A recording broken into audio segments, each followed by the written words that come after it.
Hey there students, it is I, Mr. Marcos, and we're back with another edition of Mr. Marcos' digital lessons, and this digital lesson is dedicated to my 7th grade social studies class, which you guys Unit 3, 2-column notes.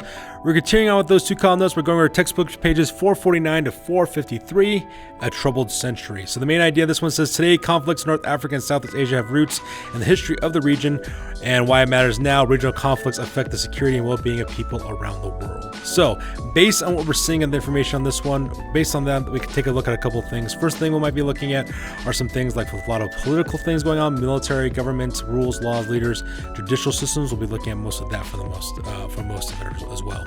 We might see a little bit of economics and environment as well, but for the most part, this one's primarily going to be a political 2-column notes on this one. So now that we got that taken care of, let's go and talk about this textbook page and get started. So, first of all, it says Sevres, France. I believe that's how you pronounce it. Sevres, I believe is how you pronounce it. I'm really bad at French pronunciations, but I believe that's how it's pronounced. Sevres, France, August 10th, 1920. Turkey's Ottoman Empire, the sick man of Europe, is dead at last. Today, Turkey agreed to surrender most of its territory to Great Britain and France. Results by Arab nationalists in recent years have weakened the once great empire. Being on the losing side of the recent world war marked its end. Mesopotamia and Palestine will now be under British control. Syria, which includes Lebanon, goes to the French. So at one time, prior to World War I, at the one time, the entirety of the Middle East was under one single government called the Ottoman Empire. All right. Now, during World War I, the Ottoman Empire allied itself with the Germans against the Allies during World War I. And when they lost that war, the Ottoman Empire was broken apart and its different territories were given to different European nations. And the reason why we're talking about this is because a lot of the problems that have taken place in the Middle East during the 20th century and even in the 21st century stems from this event. All right. So that's the reason why we have a lot of turmoil in this part of the world as well. And that's the reason why we see a lot of violence, a lot of sectarian violence especially, and this is where it all kind of comes from. So that's what this chapter is kind of dedicated about. It kind of talks about some things that got on during the 20th century and leading into the 21st. So, European nations take over. When World War I ended, the history of modern Southwest Asia and North Africa began. So like I said before, it all kind of begins from World War I. During the war, the Turkish Ottoman Empire sided with Germany against Great Britain, France, and Russia. After the Ottoman Empire's defeat, most of its former territory was divided between Great Britain as well as France. The stage was set for major conflicts that still trouble the region today. So that's right, we're dealing with drama that's over 100 years old. That's pretty much what we're dealing with for the most part. As you can see here, it kind of talks about the different nations, the nations today, what European nations controlled originally, when they were taken over, when they were given their independence. And that's where we start seeing a lot of the conflicts taking place. So, history of foreign control. Europeans have been taking control of the region since before the 19th century. After World War I, this control often took the form of mandates. A mandate, which is one of your guys' vocabulary words, is a country placed under the control of another power by international agreement. The European powers promised to give their mandates independence by a certain date. Countries that were not mandates often had to fight for independence. And this is where we start seeing some of the conflicts taking place. And one of them was, of course, over the country of Palestine. So after World War I, Great Britain controlled Palestine, an Arab region that was also the land of the Jews who had lived 2,000 years earlier. So this is where we start seeing some of the major problems taking place that affects us today. Starting in the late 1800s, Jews fleeing persecution in Eastern Europe had begun migrating there again. After World War II and the Holocaust, many Jews were left homeless, and the number of who wanted to migrate to Palestine increased. So we start seeing a lot of Jewish refugees moving into the area, especially after World War II, because of all the Holocaust that took place. Over 6 million Jews were killed by the Nazis. So a lot of them didn't feel safe in Europe anymore because a lot of the racial persecution they had suffered at the hands of the Nazis and unfortunately other Europeans at that time period didn't want to make them stay there anymore. And so that's the reason why they wanted to go back to Palestine, because historically speaking, that's where they're from originally, from history. Palestine, however, was already home to Arabs who had no desire to see their homeland become a Jewish state. Arabs and other countries backed them, and in 1947, Great Britain asked the United Nations to solve the problem. The United Nations divided Palestine, one part for Jews and another for Arabs. The Jews accepted the plan, but the Arabs did not. And in May of 1948, Jewish leaders declared Israel an independent state. Iraq, Syria, Egypt, Jordan, Lebanon immediately declared war on Israel, and the Israeli war won the first of the Arab-Israeli wars. So these Arab-Israeli wars that we're talking about, there are several of them that took place during the second half of the 20th century, and that's where a lot of the animosity as well as a lot of the conflict starts coming from, as during this time period as well. And the reason why is because both sides, both the Arabs and the Jews who live in this area, didn't want to share the territory together. In fact, your book here kind of gives you to a little example of this. As you can see here, the country of Palestine is not very big. Okay, Palestine during this time period was, let's pick a good color here. Let's use blue. That's a good strong color. So originally this was Palestine here. All right, that was the country where it looks like originally, okay? Now, because of segregation laws that were taking place through most nations in the United States, for example, being one of them, they actually divided up the population. So the areas in red that you guys are seeing here, these areas became known as the Arab states. So these are the areas that the Arabs had to live in, the Palestinians who originally owned their country.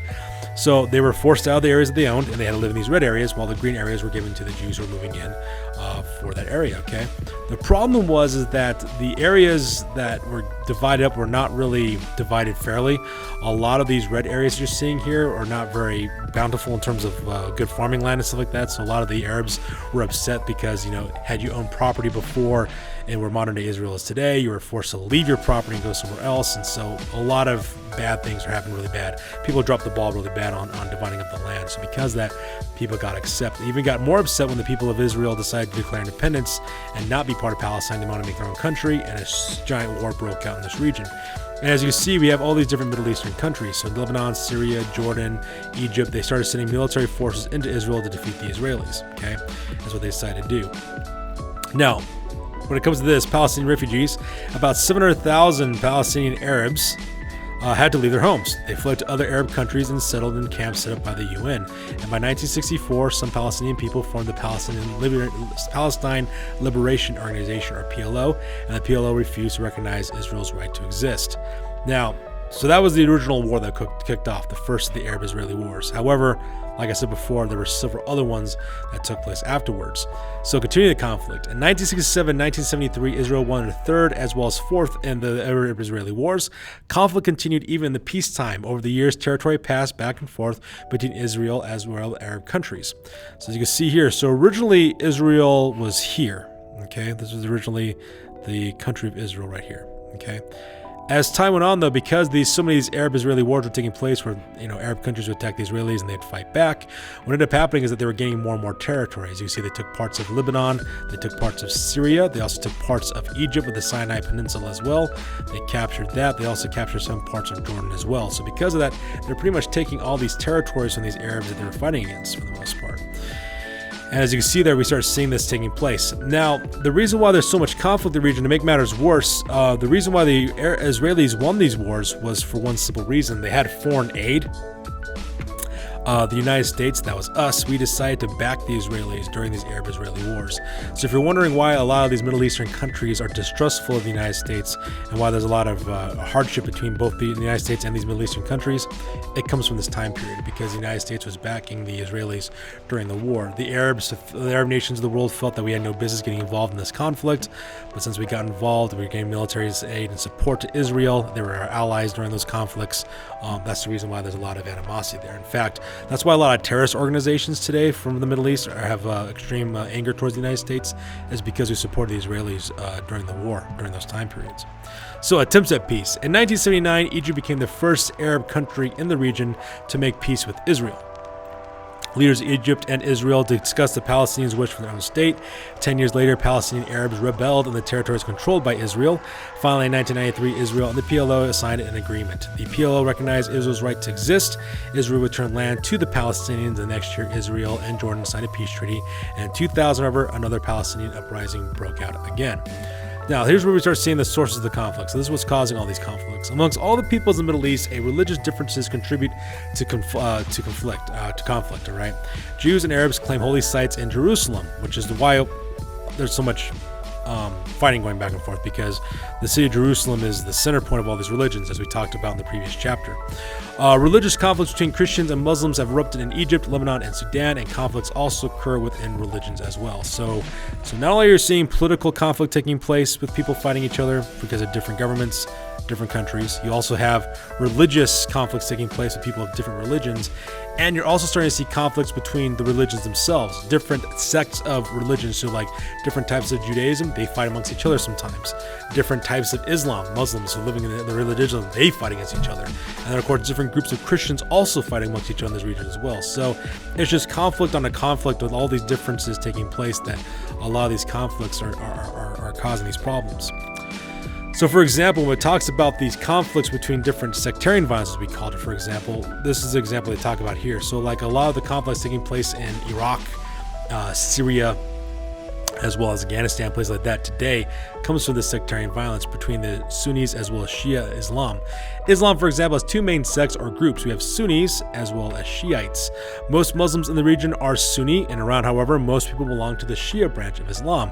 Shiites are more willing than the Sunni to accept religious leaders as political leaders. So this is where the differences come in, all right? This difference has contributed to conflict between neighboring Iraq and Iran, and the most powerful Iraqis are Sunni, all right? So that's the reason why this is happening, because in the Sunni faith, they believe in religious leaders. You know, they have clerics and stuff and imams and things in their religion. The difference, though, is that while those leaders may be your religious leaders, they should not be political leaders.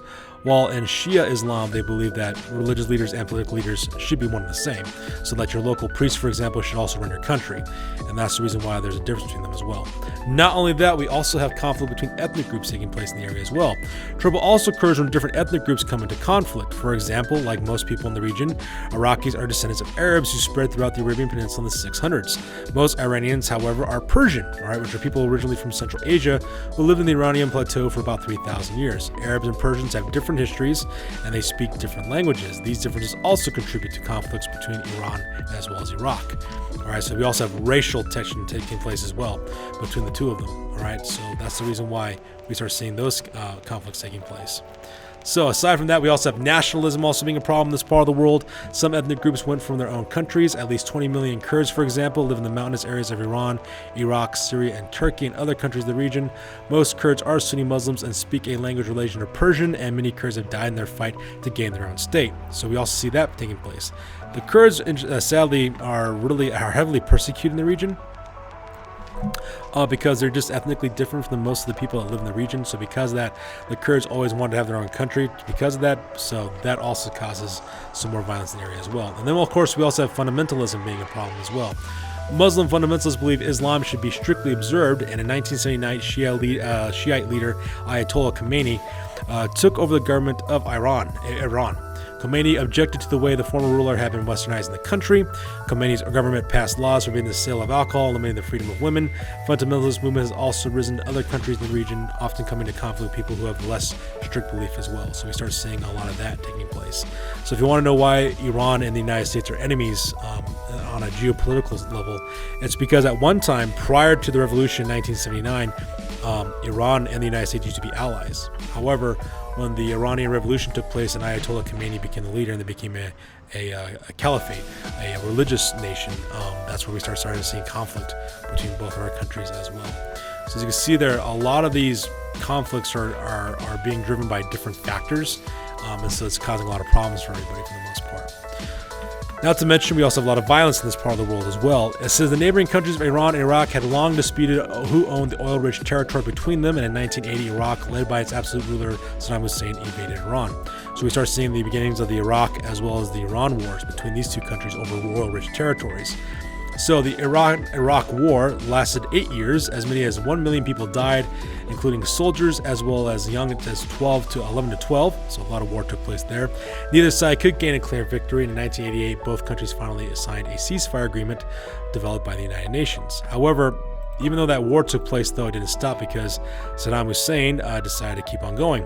During the Persian Gulf War in 1990, Iraq invaded the small oil-rich country of Kuwait, which is its next-door neighbor. The United Nations imposed a trade embargo to prevent Iraq from importing goods or exporting oil. The embargo took away most of Iraq's income, but Hussein continued to fight. And on January 16, 1991, the Persian Gulf began with an international armed force began missile attacks on Iraq, followed by a ground attack on February 24th. 100 hours later, Iraq surrendered. Iraq was out of Kuwait, but Saddam Hussein stayed in power, and the UN-imposed embargo remained in effect.